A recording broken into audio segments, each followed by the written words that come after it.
मनन रसामृत को सब्सक्राइब करना और शेयर करना ना भूलें। शुक्रिया। बंधुओं, पिछले वीडियो में हम श्रवण कर चुके हैं कि किस प्रकार ब्रह्मा जी जो भगवान को मोहित करने चले थे, स्वयं ही अपनी माया से मोहित हो गए। उन्हें पता ही नहीं चला कि जो भगवान के साथ ग्वाल बाल है वो सच्चे हैं या वो सच्चे हैं जिन्हें वो छुपाकर सुलाकर आ गए हैं। तभी उन्होंने ये देखा कि जो ग्वालपाल भगवान के साथ हैं वो और कोई नहीं, स्वयं भगवान के ही अनंत रूप हैं और इस अनंत ऐश्वर्य को देखने का उनमें सामर्थ्य नहीं था।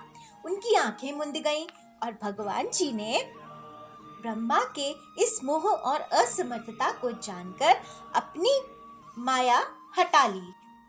जब ब्रह्मा जी की आंखें खुली तो उन्होंने चारों ओर देखा तो उन्हें वृंदावन देखा। वृंदावन सबके लिए एक प्यारा सा स्थान है। जिधर देखो उधर ही जीवों को जीवन देने वाली फल और फूल लदे हुए थे। हरे हरे पत्तों से लहराता हुआ वृक्षों की पातें शोभाएं पा रही थीं। भगवान की लीला भूमि होने के कारण वृंदावन धाम में क्रोध, तृण आदि दोष प्रवेश नहीं कर सकते और वहाँ स्वभाव से ही परस्पर दुस्त्यज वैर रखने वाले मनुष्य और पशु पक्षी भी प्रेमी मित्रों के समान हिल मिलकर एक साथ रहते हैं।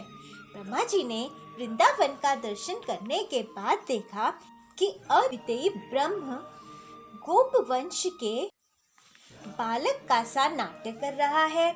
एक होने पर भी उसके सखा है, अनंत होने पर भी वे इधर उधर घूम रहा है और इसका ज्ञान अगाध होने पर भी वे अपने ग्वाल बाल और बछड़ों को ढूंढ रहा है। मतलब भगवान को पता है कि सब बछड़े और ग्वाल बाल ब्रह्मा जी ने छुपा दिए हैं, लेकिन फिर भी वो उन बछड़ों और ग्वाल बालों को किसी साधारण बालक की तरह ही ढूंढ रहे थे। ब्रह्मा जी ने देखा कि जैसे भगवान पहले अपने हाथ में दही भात का कौर लिए उन्हें ढूंढ रहे थे, वैसे ही अब भी अकेले ही सभी ग्वाल बालकों और बछड़ों को ढूंढने में लगे हैं। भगवान को देखते ही ब्रह्मा जी अपने वाहन हंस पर से कूद पड़े और सोने के समान चमकते हुए अपने शरीर से पृथ्वी पर दंड की भांति गिर पड़े। उन्होंने अपने चारों मुकुटों को अग्रभाग से भगवान के चरण कमलों का स्पर्श करके नमस्कार किया और आनंद के आंसुओं की धारा से उन्हें नहला दिया। भगवान की पहले की हुई महिमा का बार बार स्मरण करते, उनके चरणों पर गिरते और उठ उठकर फिर गिर पड़ते। इसी प्रकार बहुत देर तक वे भगवान के चरणों में ही पड़े रहे। फिर धीरे धीरे उठे और अपने नेत्रों के आंसू पोंछे। प्रेम और मुक्ति के एकमात्र उद्गम भगवान को देखकर उनका सर झुक गया। वे कांपने लगे। अंजलि बांधकर बड़ी नम्रता और एकाग्रता के साथ गदगद वाणी से भगवान की स्तुति करने लगे। ब्रह्मा जी ने कहा, हे भगवान, एकमात्र आप ही स्तुति करने योग्य हैं। मैं आपके चरणों में नमस्कार करता हूँ। स्वयं को इन चरणों पर न्योछावर करता हूँ। अस्य अपि देव वपुषो मत अनुग्रहस्य स्वेच्छाम्यस्य नातो भूतम्यस्य को अपि न एषे महि त्ववसितुं मनसा अंतरेण साक्षात् एव किम उत्तात्म सुखानुभूतेः। हे भगवान, आप स्वयं प्रकाश परमात्मा हैं। आपका यह श्री विग्रह भक्त जनों की लालसा अभिलाषा पूर्ण करने वाला है। यह आपकी चिन्मयी इच्छा का मूर्तिमान स्वरूप मुझ पर आपका साक्षात कृपा प्रसाद है। मुझे अनुग्रहित करने के लिए ही आपने इसे प्रकट किया है। कौन कहता है कि यह पंचभूतों की रचना है? हे भगवान, यह तो अप्राकृत शुद्ध सत्वमय है। मैं या और कोई समाधि लगाकर भी आपके इस सच्चिदानंद विग्रह की महिमा नहीं जान सकता। फिर आत्म आनंद अनुभव स्वरूप साक्षात आपकी ही महिमा को तो कोई एकाग्र मन से भी कैसे जान सकता है। कि भगवान, जो लोग आपके ज्ञान के लिए प्रयत्न ना करके अपने स्थान में ही स्थित रहकर केवल सत्संग करते हैं और आपके प्रेमी संत पुरुषों द्वारा गाई हुई आपकी लीला कथा का जो उन लोगों के पास रहने से अपने आप सुनने को मिलती है, शरीर, वाणी और मन से विन्यावत होकर सेवन करते हैं, यहाँ तक कि उसे ही अपना जीवन बना लेते हैं, उसके बिना जी ही नहीं सकते। यद्यपि आप पर त्रिलोक में कोई भी विजय प्राप्त नहीं कर सकता, फिर भी वे आप पर विजय प्राप्त कर लेते हैं।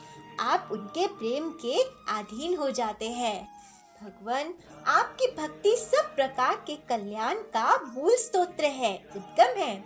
जो लोग उसे छोड़कर केवल ज्ञान की प्राप्ति के लिए श्रम उठाते और दुख भोगते हैं, उनको बस क्लेश ही क्लेश लगता है और कुछ नहीं।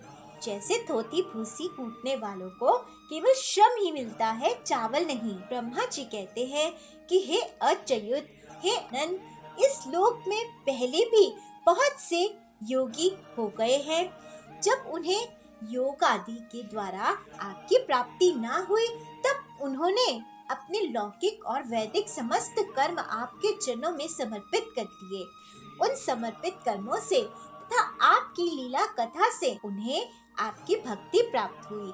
उस भक्ति से ही आपके स्वरूप का ज्ञान प्राप्त करके उन्होंने बड़ी सुगमता से आपके परम पद की प्राप्ति कर ली। हे अनंत, आपके सगुण निर्गुण दोनों स्वरूपों का ज्ञान कठिन होने पर भी निर्गुण स्वरूप की महिमा इंद्रियों का प्रत्याहार करके शुद्धांतःकरण से जानी जा सकती है। लेकिन कौन हो सकता है जो आपके सगुण स्वरूप के अनंत गुणों को गिन सके? आपके संसार के कल्याण के लिए ही अवतीर्ण हुए हैं। भगवान, आपकी महिमा का ज्ञान तो बड़ा ही कठिन है, इसलिए जो पुरुष क्षण क्षण पर बड़ी उत्सुकता से आपकी कृपा का ही भली भांति अनुभव करता रहता है और प्रारब्ध के अनुसार जो कुछ सुख या दुख प्राप्त होता है उसे निर्विकार मन से भोग लेता है, एवं जो प्रेम पूर्ण हृदय, गदगद वाणी और पुलकित शरीर से अपने को आपके चरणों में समर्पित करता रहता है, इस प्रकार जीवन व्यतीत करने वाला पुरुष ठीक से वैसे ही आपके परम पद का अधिकारी हो जाता है, जैसे अपने पिता की संपत्ति का पुत्र अधिकारी हो जाता है। आगे ब्रह्मा जी कहते हैं कि भगवान, मेरी कुटिलता तो देखिए, आप अनंत आदि पुरुष परमात्मा हैं और मेरे जैसे बड़े बड़े मायावी भी आपकी माया के चक्र में हैं। फिर भी मैंने आप पर अपनी माया फैलाकर अपना ऐश्वर्य दिखाना चाहा। भगवान, मैं आपके समान हूँ ही क्या? क्या आग के सामने चिंगारी की भी कुछ गति है? भगवान, मैं रजोगुण से उत्पन्न हुआ हूँ, आपके स्वरूप को मैं ठीक ठीक नहीं जानता, इसी से अपने को आपसे अलग संस्कार का स्वामी माने बैठा था। मैं अजन्मा जगत करता हूँ, मैं मायाकृत मोह के घने अंधकार से अंधा हो रहा हूँ, इसलिए आप यह समझकर कि यह मेरे ही अधीन है, मेरा भृत्य है, इस पर कृपा करनी चाहिए, मेरा अपराध क्षमा कीजिए। कहाँ अपने परिमाण से 3.5 हाथ के शरीर वाला अत्यंत शूद्र मैं, और कहाँ आपकी अनंत महिमा। वृत्तियों की पकड़ में न आने वाले भगवान, जब बच्चा माता के पेट में रहता है तब अज्ञानवश अपने हाथ पैर पीटता है, परंतु क्या माता उसके अपराध समझती है या उसके लिए वह कोई अपराध होता है और नहीं है? इन शब्दों से कही जाने वाली कोई भी वस्तु ऐसी है क्या जो आपकी कोख के भीतर ना हो? इस प्रकार ब्रह्मा जी ने भगवान की 40 श्लोकों में स्तुति की है। यहाँ तक हम 12 श्लोकों का अर्थ जान चुके हैं। बाकी श्लोकों का अर्थ हम अगले वीडियो में श्रवण करेंगे। तब तक भगवान जी का नाम जाप करते रहिए। हरिओम नमो भगवते वासुदेवाय। हरिओम नमो भगवते वासुदेवाय। हरिओम नमो भगवते वासुदेवाय। जय बिहारी जी की।